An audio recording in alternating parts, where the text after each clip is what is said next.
This week on the Powell Not Found podcast, we talk about the Yankees' continuing slide in the month of June, July, and let me hear it, August.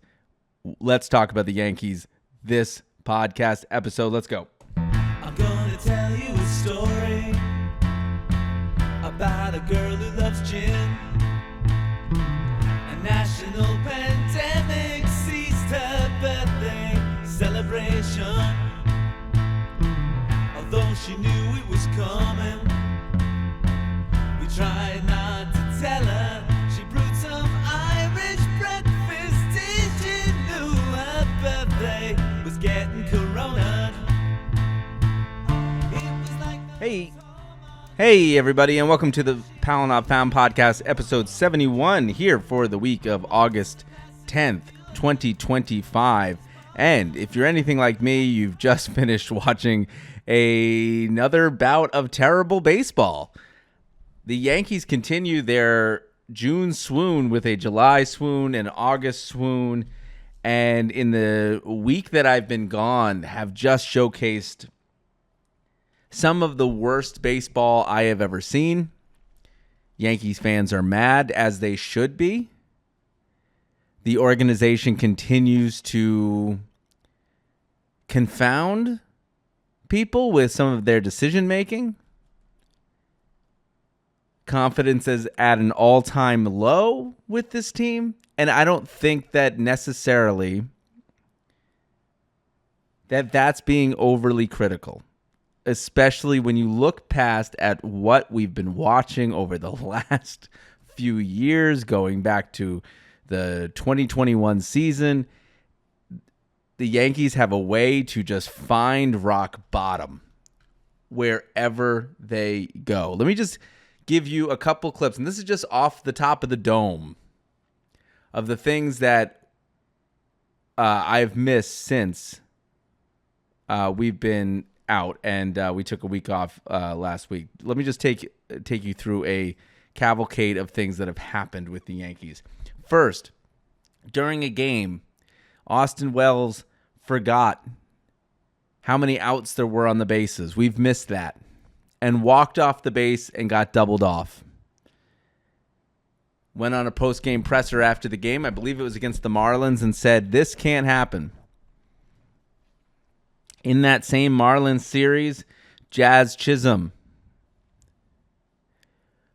one man on, one out, man on first, and it's a pop-up to the second baseman. And Jazz is caught, doubled off of first because he was trying to make a, quote, baseball play. He said in the post-game presser that he had an established relationship with the second baseman who played with the Marlins when he was playing with the Marlins last year. He thought they were going to switch out the runner, and so he decided to try to make a play and was caught doubled off. If you play baseball and you're watching Yankees baseball, let me tell you, if you play Little League baseball, if you like baseball, if you have aspirations for the pros, and you see that reason, do yourself a favor and don't watch the Yankees when they come up to bat, when they field, or any of the decisions they make on the baseball field, because it's not something you should be emulating. Hard stop. That kind of baseball, and it's hard to kind of blame the organization, even though the organization has created some of this problem. Jazz Chisholm is not from the Yankees farm system. It is just stupid mistake after stupid mistake and not being held accountable. How many times have we sat on this mic talking about the Yankees' inability, Boone's inability, Cashman's inability, Hal Steinbrenner's inability, Randy Levine, the president's inability to keep this team accountable? They are more concerned about making the players feel good than keeping them accountable. I said out loud this weekend that the Yankees are running a therapy clinic as opposed to a baseball team. They are more concerned about the mental well-being of their players getting hurt than they are about winning baseball games. They are the New York Yankees. They are in the business of winning baseball games, not trying to just get to the playoffs. And it's a crapshoot from there. That's a loser's mentality. You need to win every single game out there. Since we've been gone, the Yankees, I can't even remember anymore. The Yankees lost 2 out of 3 to the Texas Rangers. They've lost their last 3 series in August. They haven't won a series in August. And they won, the last series they won was back in the end of July against the Tampa Bay Rays. They are 2-7 in the month of August. And it is getting late early. It is getting late early. The Yankees lose a puzzling game against the Rangers at their new ballpark, which is it Globe Life Field? I feel like with the number of name changes all these games, all these stadiums have, it's hard to kind of keep track anymore of where these players play. The ballpark in Arlington, the Globe Life Field. Yeah, I'm right.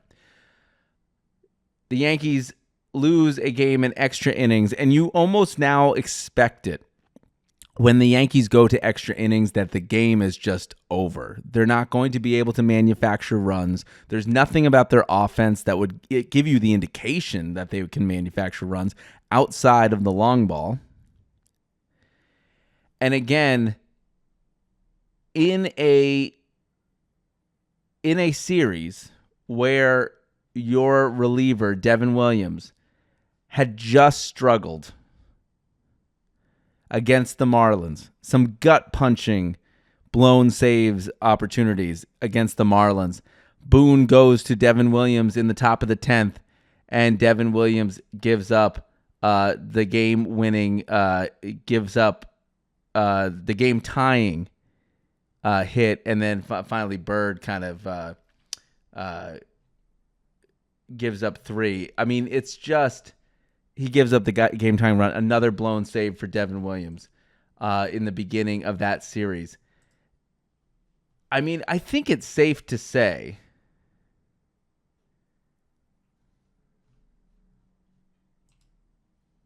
and where is it? Where exactly is it? Let me see here for a second. I'm getting confused here about, there's been so many blown saves for Devin Williams. I'm getting a little bit confused about when and where he blew the game. The beginning. And then again, like history repeating itself, Boone goes to a troubled closer who just blew a save against the Texas Rangers. And again, in the first game of the series against the Astros, again in extra innings, Devin Williams comes in, 1 inning, 2 hits, 3 earned runs. ERA up to 5.73. They even said it on the Apple broadcast that his ERA in the last 7 or 8 games was up to 9. And Boone's excuse was that the bullpen was short. Again, analytically driven decisions that are not made by watching the ball game, by watching the confidence that is wrecked in Devin Williams. You got to feel bad for the guy at some point. They won't let him off this merry-go-round no matter how many times he struggles. The man has 2 pitches. It's a fastball. It's a changeup. If you sit on one of the pitches, well, 50% of the time, you are going to get a hit. That is what the offenses against Devin Williams are thinking. The airbender changeup, complete puffery. Complete and utter marketing. That is now airbender. Maybe in the NL Central with the Brewers. Maybe you're getting a lot of teams out with that because they're not used to it. Not here. It has not worked all season. He had a good run maybe in end of May into June, and now again back to struggle city, back to the same old things. We're blowing too many games using the same old formula. What drives me up a wall, and again, this is a starting pitching problem, because if your bullpen's spent and if you have some sort of if you need, and they keep on stressing on the broadcast, if you keep needing your bullpen for 12 outs every single game because your starters can't go more than 5, you are going to have a bullpen that's spent. But you need to have the ability to go to someplace else. The fact that Boone keeps on talking about he was short, there was no one else to go to. If there's no one else to go to, then have them not show up to the game. There's always someone else to go to. 1, 2, 3 extra pitches. Puzzling things that are happening. They were even in this series with Houston. They were talking about, why didn't you go to Bednar and in the second game or one of the games, and Boone was talking about that they didn't want to go for 4 outs, 5 outs. They're counting outs before they even happen. What is happening? Just let these guys pitch. Nothing about the prevention of throwing X amount of pitches is necessarily helping people from not getting hurt. The Yankees have so many injuries this year. So something about their conditioning is off, right? Just before the game today, Ahmed Rosario, another acquisition from Washington, placed on the DL for a shoulder injury. In the Texas series, Austin Slater, acquired from the Chicago White Sox, popped his hammy on his first start. Unfortunate. It's what can you do? But look at all these relievers. Jonathan Loaizaga going on the IL for potentially an injury. Let's put it that way. What's the difference? You need to win games now. They keep having this attitude that they want to play towards October, but you have to win games to get into October. So you have to use the players that you've got. Hell or high water, pitch count or no pitch count. You have to start playing players that are actually having and feeling confident and actually putting up results. And that's what Devin Williams was not doing. He was not putting up results. He has not put up results the entire year. The definition of insanity is doing the same thing and expecting different results. And that's where we're at with some of these decisions. So again, to go back to the beginning, what I've missed, there's a huge accountability problem here with the Yankees. 2, there doesn't seem to be any feel for the game. And this was only exacerbated having this be Old Timers Day, right? Which is supposed to be a positive day for the Yankees. You know, it's late August. You're supposed to have a feeling that, you know, maybe you're struggling, but you know you're in the postseason. Not the case for this season. Hard to enjoy Old Timers Day because it's almost like rubbing salt into the wounds a little bit. Looking at players of yore that had success. Paul O'Neill, Bernie Williams, Jorge Posada, Luis Sojo. God, I would kill for a Luis Sojo on the team right now. Because he got things done, and he swung the bat with authority, and he got on base, and he wasn't swinging for the moon every single time. Devin Williams gives up, he goes 1 inning, gives up 2 hits, three runs in the first game of the series. The first game of the series, the Yankees lose 5-3 in extra innings. The only 2 runs that they could manufacture were at the hands of Ben Rice and Aaron Judge. And they kind of spoil a good start from Cam Schlittler. He goes 5 innings pitched, 7 hits, 2 earned runs, 3 Ks. And then it goes De Los Santos, Doval, who is really hit or miss. And then goes to Weaver, the closer that we just can't have for some reason. And we go to Williams. This is after Boone publicly said after the Rangers series that they were not going to put him in high leverage spots anymore, that he had lost the closer role not once but twice now this season. And again, he's put in a high leverage spot. Again, this is just bad managing. And we know that Boone is put in certain situations that the front office calls or the analytics calls or whatever the team decides, right? This is something that's very common in in F1, right? People have a plan A, people have a plan B, people have a plan C.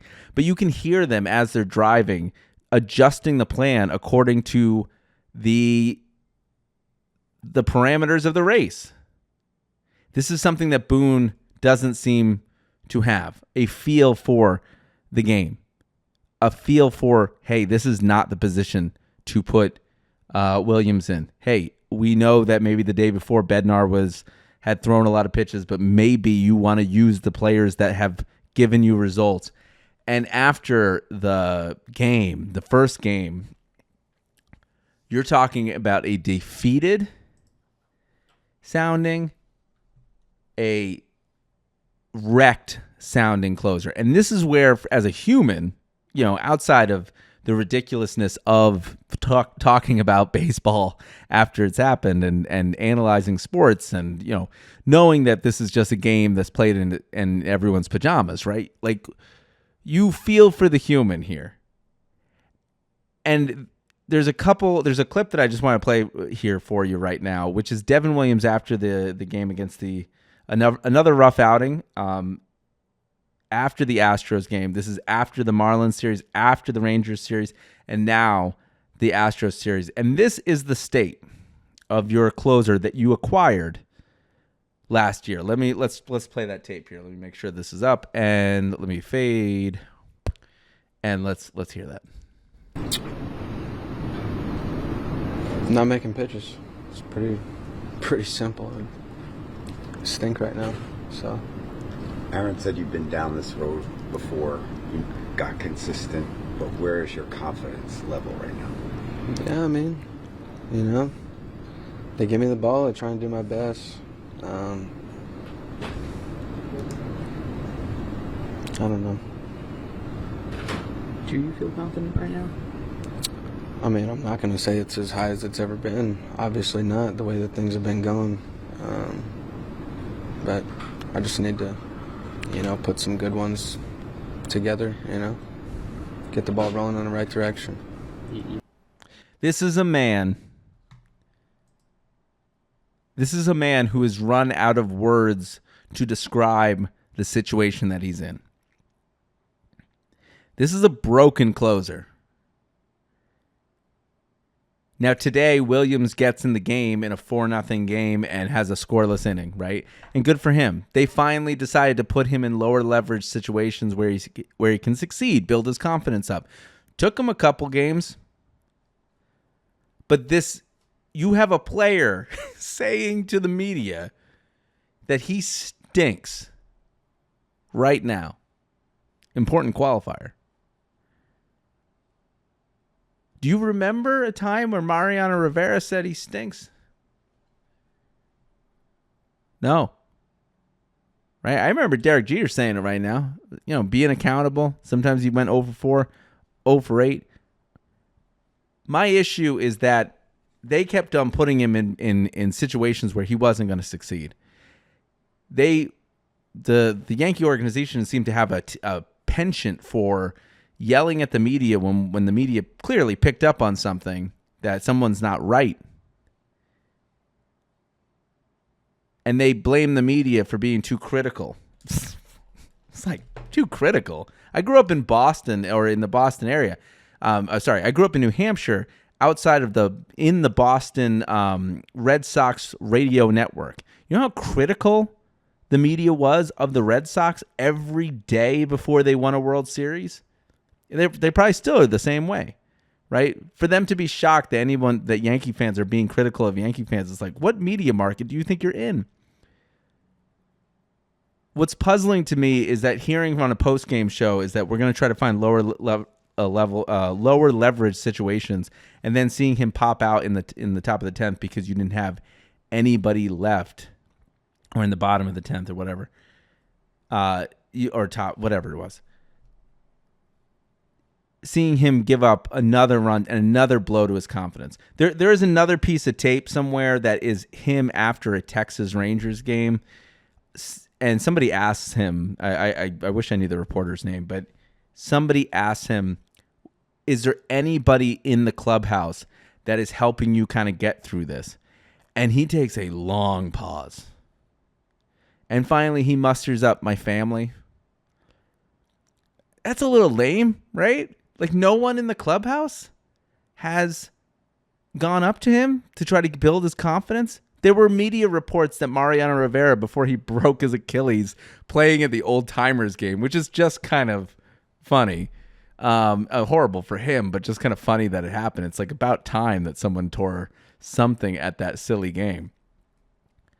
That he was going to speak to Devin Williams, right? Nobody on the team has spoken to him. I know they keep these things in-house, but that seemed to be a little bit like, hey, this is happening way too late. They just sent down Jake Bird, who they acquired. Another person they acquired. By the way, 3 people that they have acquired. Ahmed Rosario, Austin Slater, Jake Bird. Jake Bird's now in the minor leagues because he needed a reset. If anyone needs a reset, you know who it is? Devin Williams. You know who needed a reset earlier in the year? Devin Williams. You know who everyone got a little nervous watching Yankees baseball when he came out of the pen? You know who it was? You know who caused that feeling? Devin Williams. So for the Yankees not to be doing anything, or for him not to be able to muster up anybody helping him, kind of speaks to how badly the Yankees are coached. I mean, the Yankees hitting coach, there's not enough talked about him, right? About how their offense just goes to sleep as it did today. By the way, the Yankees were no hit for like 6 innings today. It was such a sleepy game. I was like, screw this. After I think it was Ben Rice finally got the first hit today, I was like, all right, I'm going to Target. I'm going to go walk over to Target and run errands. This is no longer good baseball. It's a broken man. It's a broken closer. He shouldn't have the closer role. They're not going to retain him after the season. They cut Stroman for much, much less. And I don't quite see why they just don't cut bait. It's almost like they're trying to save on their investment by not cutting, by constantly helping him. He's not a good reliever. There's been too many games decided. The Yankees could be actually in the division hunt if you took out all of the extra inning losses that they've had this year. Were they 3-9 or 3-8 in extra innings this year? It's pathetic. Pathetic. Yankees lose 2 out of 3 from the Astros today. They spoil a nice start from Schlittler on the final game. The offense falls asleep. They scratch out a win 5-4 on the second game with Trent Grisham hitting a really clutch home run in the top of the in the bottom of the 8th. And Max Fried wasn't helped by a lot of bad defense that was happening throughout the game. Dominguez continues to look bad in left field. I'm not quite sure why they don't play him. Stanton, I think you got to play Stanton every single day. I think we've come to this point where they're so afraid of having Stanton in right field to embarrass himself because of the way he runs, which again points to bad roster construction, right? If you need Judge off of his feet and his arms not ready to go, or if you're trying to play kids' gloves with Aaron Judge, you got to have his bat in the lineup. Stanton was the only reason that you won a game in this series. And he's again not in the lineup, and again the offense falls asleep. Let's harken back to 2023. 2023, there was no protection around Judge. Right now in today's lineup, the protection is Cody Bellinger, and that's pretty good protection. I mean, Cody Bellinger, even though he went 0 for 4 today, he is hitting the ball. Jazz Chisholm, Dominguez, Volpe, Austin Wells hitting 208. I mean, outside of a double this series, really struggling at the plate. You can't have him in the lineup. You really can't have him in the lineup. They just called up JC Escara because of the injury to Ahmed Rosario. I want to see anybody else at the plate than Austin Wells. The reason I say go back to 2023 is because they had no protection. And these types of games where the Yankees were no hit through 6, no hit through 5, no hit through 7 would happen over and over and over again. And you would kind of forget about it because it was punctuated by offensive explosions of 13 runs, 14 runs, big long ball, and everyone's happy-go-lucky again. But when you have a pitcher who's, I think they said it on the radio, and if you ever listen to the radio broadcast for the New York Yankees, it is the superior one. Because Susan Wallman, you can just hear her emotionally just emit just the tragedy that it is watching the Yankees. There's a lot of, oh God, like while you're watching a play or a route, and she has the same criticism. She used to do this with John Sterling all the time. She's more critical of the Yankees than maybe Dave Sims is in his first year. But man, she just lets it fly. If the Yankees are playing bad, the Yankees are playing bad, right? It's good to hear. It's refreshing to hear. Michael Kay does the same thing on the TV. He's pretty down the line, pretty fair when the Yankees are playing badly. Paul O'Neill has said it a lot. The Yankees were playing badly. When the offense does not manufacture anything and there's no emphasis or urgency to change, that's when Yankees baseball gets really depressing to watch. What else was I going to talk about here? Stanton needs to be in the lineup every single day. They keep talking about how his range is not good enough and how in certain ballparks, right? Again, they're trying to play God a little bit with this outfield. I mean, in the second game, Stanton, did not look clean in right field. But when he needed to throw a ball to the plate, man, it was on the money. It's a lot stronger arm than Jason Dominguez in left field. And I tell you what, if I was managing, and this is backseat managing a little bit, Stanton would be in right field. Cody Bellinger would be in left field. Grisham in center. Line it up every single day until Judge gets better. Until they feel safe enough with Judge's arm to get him out there. You need his bat in the lineup. It's a waste of time. And if they're so critical about keeping money on the payroll and using it effectively, it's a waste of money to keep Stanton $17 million, $18 million, whatever he gets paid on the bench. He's historically not a good pinch hitter. It's improved over time. It's not the right thing to do.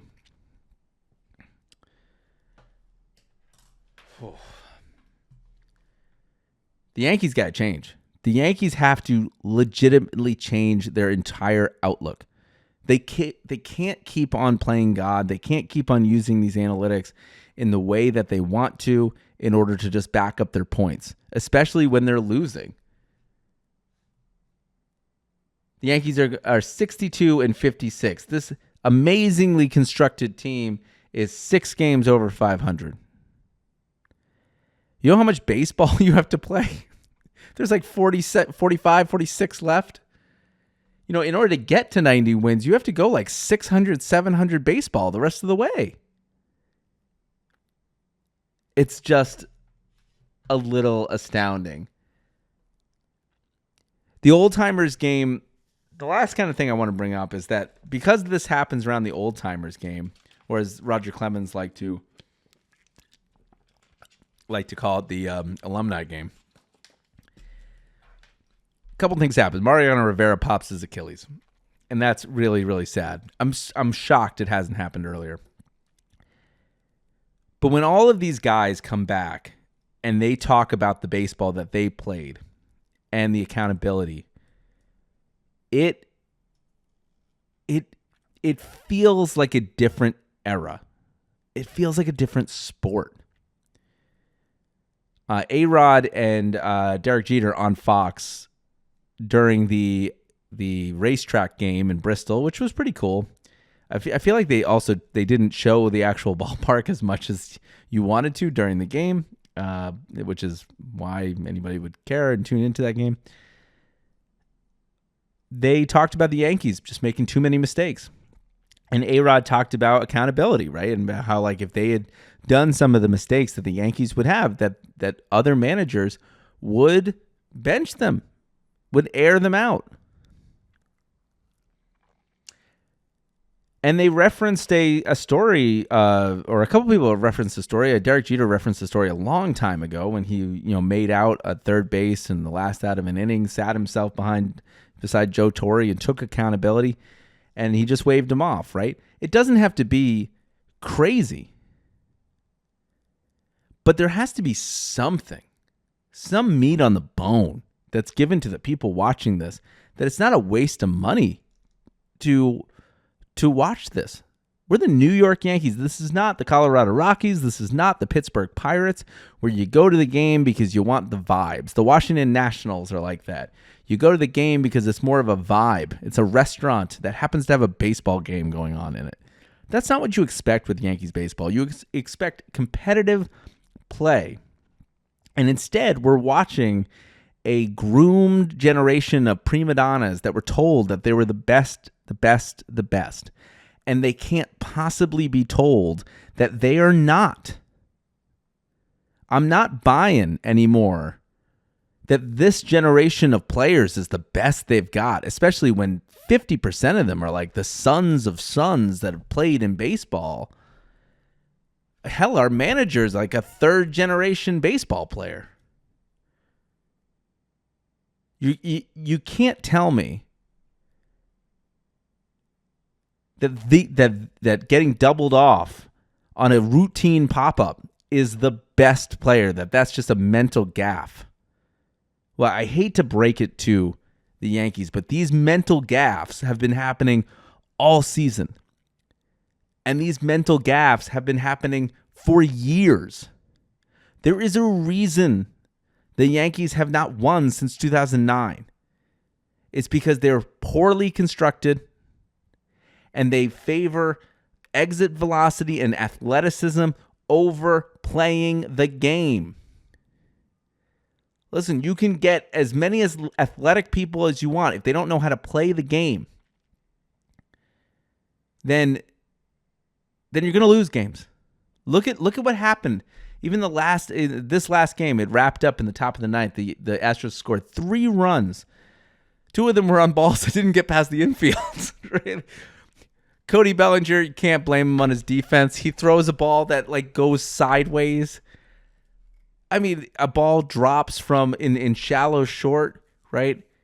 Who's going to tell Volpe that jumping in the air when a ball is hit is actually losing him range? Who? Where's the coaching staff? I'm getting a little bit off topic, but that's what happens when you're watching bad baseball. Now, unfortunately, the Mets are not playing as well either. So it's not like you can hop across the river and then all of a sudden see better baseball. They're playing badly too. Everybody says here, I've been listening to this narrative of the Yankees schedule talk, right? And about how it's easy coming up, right? About how they're going to get on a run, they're going to get on a roll, right? Since when does it mean that you're a playoff team if you win against losing teams? You have to win against the winning teams. You have to win against the Astros, right? You cannot lose games against the Marlins. You have to win games against the Rangers. You have to win games against the Guardians. You have to win games against the Red Sox. And also, it's funny how much short-term memory affects everybody in Yankee baseball. But not only did they cough up a series loss to the Blue Jays, but when it came to winning against a struggling Mets team, they lost 2 out of 3. I believe they lost a game to the Colorado Rockies this year. I think they were one of the few teams earlier in the year that gave the Rockies a win. They gave the Rockies their 9th win. The reason I even know that offhand is because I was furious. The Rockies were trying to lose. They were playing baseball blindfolded. They couldn't hit a ball if they were using one of those red wiffle ball bats.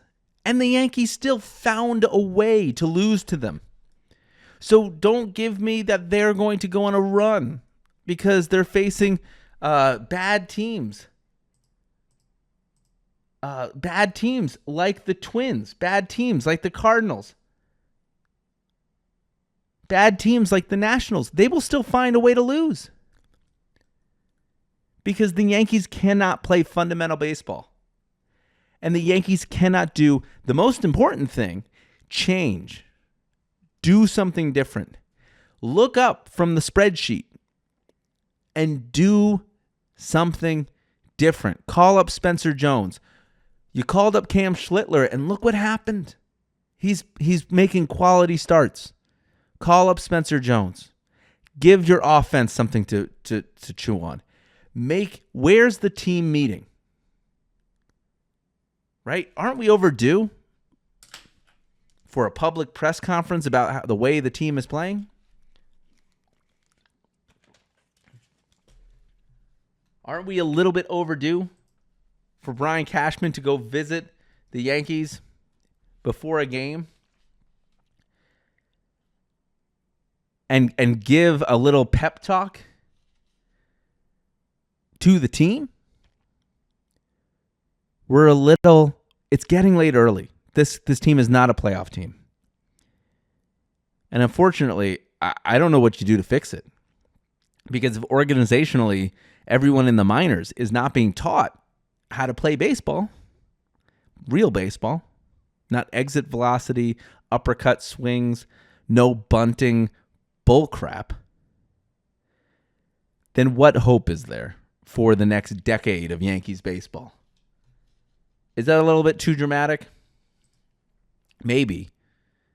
But I'm a Yankee fan who is watching these games because I love the team. And seeing them play like garbage is hurting my soul.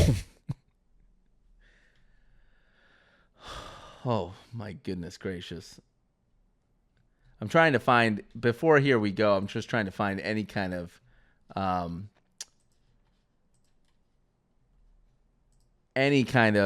post-game reaction here to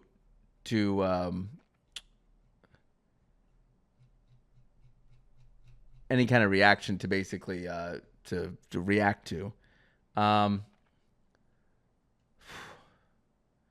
Yeah, this is from Katie Sharp 49 minutes ago. By Katie Sharp at SharpStats 17. The Yankees have allowed 201 runs since July 1st. The only team that has allowed more runs in that span are the Rockies and the Nationals.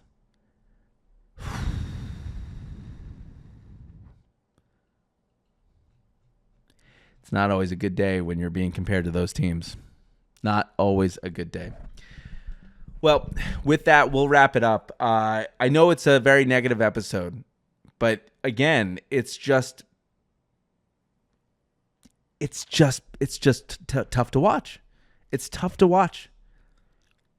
And it's tough to take some of the narratives that have been happening over the last couple of years. Like when Glaber was benched on his way out for dogging it to first base. It's like you had 15 other players that dogged it to first base. You didn't do anything, but you picked on the little guy. And now you won't pick on any of your players when clearly they're making mistakes. Where's the Austin Wells benching? Where's the Jazz benching? Where's the accountability?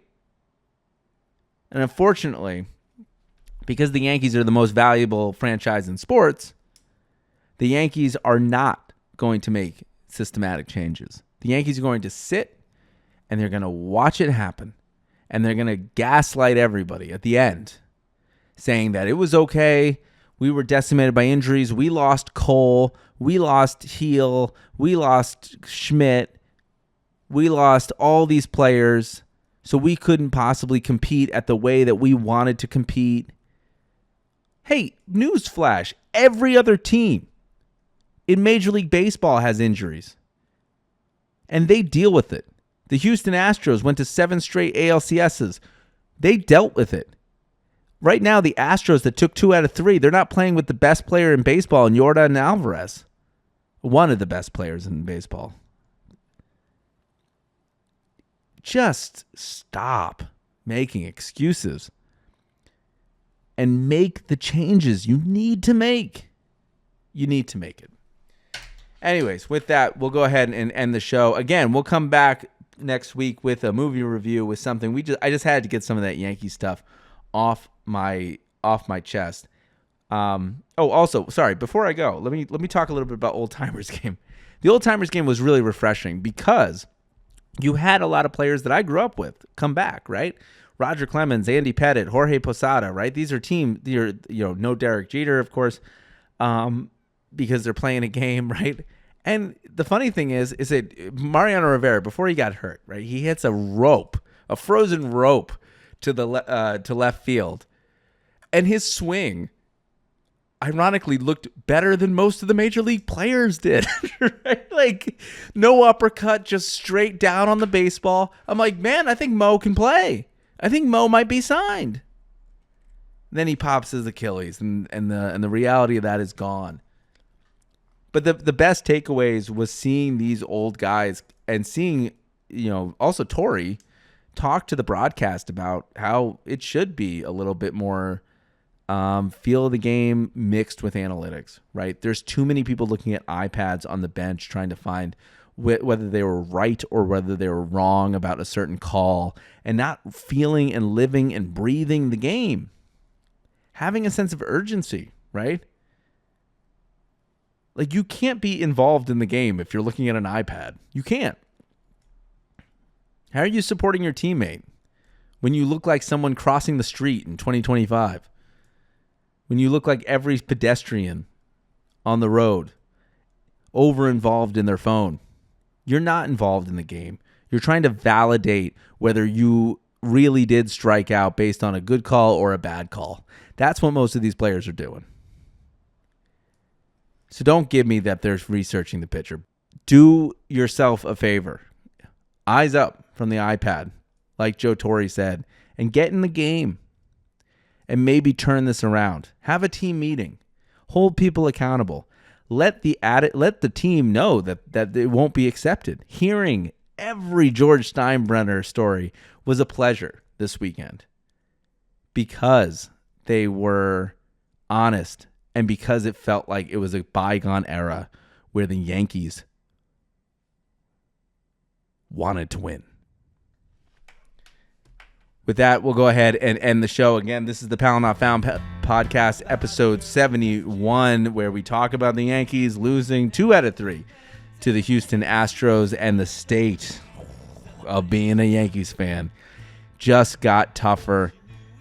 We'll be back next week with a more positive episode and less slips when it comes to emotional expletives. So with that, we'll go ahead and wrap up the show. Again, I'm Mark Powell with the Powell Not Found podcast, signing out.